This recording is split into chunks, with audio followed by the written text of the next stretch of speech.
പാണ്ഡുപുത്രനായ യുധിഷ്ഠിരൻ രാജസൂയം നടത്തുവാൻ ആഗ്രഹിക്കുന്നുണ്ടെന്നും പാണ്ഡുവിന്റെ സുഹൃത്തായ ഭഗദത്തൻ പരാജയം സമ്മതിച്ച് ധർമ്മജന് കപ്പം കൊടുക്കണമെന്നും അർജുനൻ പറഞ്ഞത് കേട്ടപ്പോൾ ഭഗദത്തൻ അങ്ങനെയാകാമെന്ന് സമ്മതിച്ചു.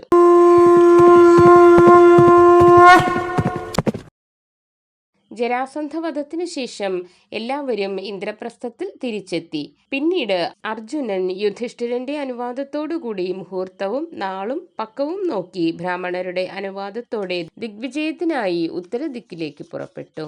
ആദ്യം കുളിന്ദ രാജ്യത്തെ രാജാക്കന്മാരെ ജയിച്ച് ശാലകദ്വീപിലെത്തി പ്രതിവിന്ധ്യൻ എന്ന രാജാവിനെയും പരാജയപ്പെടുത്തി. ശാലകദ്വീപിനോട് ചേർന്ന് കിടക്കുന്ന സപ്തദ്വീപസ്ഥരായ രാജാക്കന്മാരുമായി പോരാടി സവ്യസാചി അവരെയും കീഴ്പ്പെടുത്തി. പിന്നീട് ഭഗദത്തൻ എന്ന പ്രാഗ്ജ്യോതിഷ രാജാവുമായി 8 ദിവസം യുദ്ധം ചെയ്തു. 8 ദിവസം യുദ്ധം ചെയ്തിട്ടും ക്ഷീണിക്കാത്ത അർജുനന്റെ മുൻപിൽ ഭഗദത്തൻ തന്റെ തോൽവി സമ്മതിച്ച് അർജുനന്റെ ഹിതം എന്താണെന്ന് അന്വേഷിച്ചു. പാണ്ഡുപുത്രനായ യുധിഷ്ഠിരൻ രാജസൂയം നടത്തുവാൻ ആഗ്രഹിക്കുന്നുണ്ടെന്നും പാണ്ഡുവിന്റെ സുഹൃത്തായ ഭഗദത്തൻ പരാജയം സമ്മതിച്ച് ധർമ്മജന് കപ്പം കൊടുക്കണമെന്നും അർജുനൻ പറഞ്ഞത് കേട്ടപ്പോൾ ഭഗദത്തൻ അങ്ങനെയാകാമെന്ന് സമ്മതിച്ചു. പിന്നീട് ഉലൂക രാജാവായ ബൃഹന്തൻ തന്റെ എല്ലാ രത്നസമ്പത്തോടുമൊപ്പം പാർത്ഥനു കീഴടങ്ങി. ബൃഹന്തനോടൊപ്പം ചെന്ന് സേനാബിന്ദുവിനെ രാജ്യഭ്രഷ്ടനാക്കി. രോജമാനനെയും ചിത്രായുധൻ സംരക്ഷിക്കുന്ന സിംഹപുരത്തെയും യുദ്ധത്തിൽ ജയിച്ച് കിരീടി വടക്കുകിഴക്കു ദിക്കിലുള്ള രാജാക്കന്മാരെ എല്ലാം തോൽപ്പിച്ചു. ഇങ്ങനെ എല്ലാ രാജാക്കന്മാരെയും തോൽപ്പിച്ച് അവരിൽ നിന്ന് കപ്പം വാങ്ങി അർജുനൻ ചതുരംഗപ്പടയോടുകൂടി തിരികെ ഇന്ദ്രപ്രസ്ഥത്തിലെത്തി. ഉത്തരദിക്കു ജയിച്ചു ലഭിച്ച ധനങ്ങളും കുതിരകളുമൊക്കെ യുധിഷ്ഠിരന് കാഴ്ചവെച്ചു. ഇതേ സമയം തന്നെ യുധിഷ്ഠിരന്റെ അനുവാദത്തോടെ ഭീമൻ ദിഗ്വിജയത്തിനായി കിഴക്കോട്ടേക്ക് പുറപ്പെട്ടു. ചതുരംഗപ്പടയോടുകൂടി പോയി ദശാർണ രാജാവായ സുധർമ്മനുമായി ദ്വന്ദ്വയുദ്ധം ചെയ്ത് തോൽപ്പിച്ചു. സുധർമ്മനെ തോൽപ്പിച്ചെങ്കിലും അത്ഭുതകരമായ അവന്റെ യുദ്ധപാടവം കണ്ട് ഭീമൻ സുധർമ്മനെ സേനാപതിയായി നിയമിച്ചു. അങ്ങനെ കിഴക്കേ ദിക്കുകളൊക്കെ ജയിച്ച് ഭീമൻ യുധിഷ്ഠിരന്റെ ആജ്ഞയനുസരിച്ച് ചേതിരാജാവായ ശിശുപാലനോട് യുദ്ധത്തിന് പുറപ്പെട്ടു. ഭീമന്റെ യുദ്ധപ്പുറപ്പാടറിഞ്ഞ ശിശുപാലൻ പരിവാരസമേതം ഭീമനെ എതിരേറ്റു. തന്റെ രാജ്യമൊക്കെ ഭീമനു സമർപ്പിക്കുകയാണെന്ന് പറഞ്ഞ ശിശുപാലൻ രാജ്യം കീഴടക്കുന്നതിന്റെ ഉദ്ദേശം എന്താണെന്ന് അന്വേഷിച്ചു. യുധിഷ്ഠിരൻ നടത്തുവാൻ ആഗ്രഹിക്കുന്ന രാജസൂയത്തെപ്പറ്റി ഭീമൻ ശിശുപാലനോട് പറഞ്ഞു. പിന്നീട് 2 വംശത്തെയും കുശലങ്ങൾ അന്വേഷിച്ചു. ഭീമൻ 30 രാത്രി ശിശുപാലന്റെ സൽക്കാരങ്ങൾ സ്വീകരിച്ച് അവിടെ താമസിച്ച ശേഷം പടയോടുകൂടി ഹിമവൽ പാർശ്വത്തിൽ ചെന്ന് വളരെ കുറച്ചു നാൾ കൊണ്ട് അവിടെ എല്ലാ ദേശങ്ങളും കീഴടക്കി. പിന്നെ കോസല രാജാവായ ബൃഹദ്ബലനെയും കാശി രാജാവായ സുബാഹുവിനെയും തോൽപ്പിച്ചു. അങ്ങനെ രാജാക്കന്മാരെ എല്ലാം തോൽപ്പിച്ച് കപ്പം വാങ്ങി. ഭീമൻ ആ മഹാധനങ്ങളെല്ലാം ധർമ്മപുത്രന്റെ മുൻപിൽ കാഴ്ചവെച്ചു. സഹദേവനും അപ്രകാരം തന്നെ ജ്യേഷ്ഠനോടുള്ള ആദരവോടെ തെക്കൻ ദിക്കിലേക്ക് മഹാസൈന്യത്തോടുകൂടി ദിഗ്വിജയത്തിനായി പുറപ്പെട്ടു.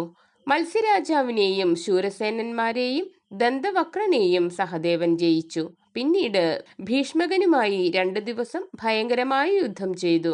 കിഷ്കിന്ധ ഗുഹയിൽ ചെന്ന് വാനരേന്ദ്രന്മാരുമായി 7 ദിവസം പോരാടി. ആ വാനരന്മാർ തങ്ങളുടെ കൈവശമുണ്ടായിരുന്ന എല്ലാ രത്നങ്ങളും സന്തോഷത്തോടെ സഹദേവന് നൽകി. ധർമ്മജന്റെ ആഗ്രഹം തടസ്സങ്ങളൊന്നുമില്ലാതെ നടക്കട്ടെ എന്ന് അവർ അനുഗ്രഹിച്ചു. അവിടെ നിന്നും രത്നങ്ങളുമായി മാഹിഷ്മതിപുരത്തേക്ക് പോയി നീലൻ എന്ന രാജാവുമായി യുദ്ധം ചെയ്തു. സഹദേവ സൈന്യത്തെ മുടിക്കുമാറ് നീലന് തുണയായി അഗ്നിദേവനും നിന്നു. സൈന്യങ്ങൾ ഭയപ്പെടുന്ന വിധം അഗ്നിയിൽപ്പെടുന്നത് കണ്ടിട്ടും സഹദേവൻ കുലുങ്ങിയില്ല. ഉടനെ തന്നെ ജലശുദ്ധി വരുത്തി സഹദേവൻ നിലത്തു ദർഭ വിരിച്ച് വിധിപ്രകാരം ആഗ്നേയ മന്ത്രം ചൊല്ലി യജ്ഞത്തിന് വിഘ്നം വരുത്തരുതേ എന്നപേക്ഷിച്ചപ്പോൾ അഗ്നി യുദ്ധം മതിയാക്കി. അഗ്നി പിന്തിരിയുന്നത് കണ്ട് നീലൻ രാജാവ് അവിടെ എത്തി. അഗ്നിയുടെ ആജ്ഞാബലത്താൽ നീലൻ മാദ്രിപുത്രനെ സൽക്കരിച്ചു. രാജാവിന്റെ സൽക്കാരവും സ്വീകരിച്ച് കപ്പവും വാങ്ങി മാദ്രിപുത്രൻ തെക്ക് ഭാഗത്തേക്ക് പോയി ത്രൈപുരം കീഴടക്കി. പിന്നെ ഇന്ദ്രന്റെ സഖാവും സമ്പന്നനുമായ രുക്മിയുടെ അടുത്തേക്ക് ദൂതനെ അയച്ചു. സന്ദേശം കേട്ട രുക്മി പുത്രനോടൊപ്പം ചെന്ന് സഹദേവനെ സ്വീകരിച്ചു. രത്നങ്ങളും വാങ്ങി സഹദേവൻ അവിടെ നിന്നും യാത്ര തുടർന്നു. പിന്നെ കടൽക്കരയിലെത്തി പൗലസ്ത്യന്റെ വംശജനായ വിഭീഷണനിൽ നിന്നും കപ്പമായും ധാരാളം ദിവ്യമായ ആഭരണങ്ങളും വാങ്ങി. യുദ്ധം ചെയ്ത് വിജയിച്ച് രാജാക്കന്മാർ നൽകിയ കപ്പവും കൊണ്ട് സഹദേവൻ ഇന്ദ്രപ്രസ്ഥത്തിലെത്തി യുധിഷ്ഠിരന്റെ മുൻപിൽ കാഴ്ചവെച്ചു.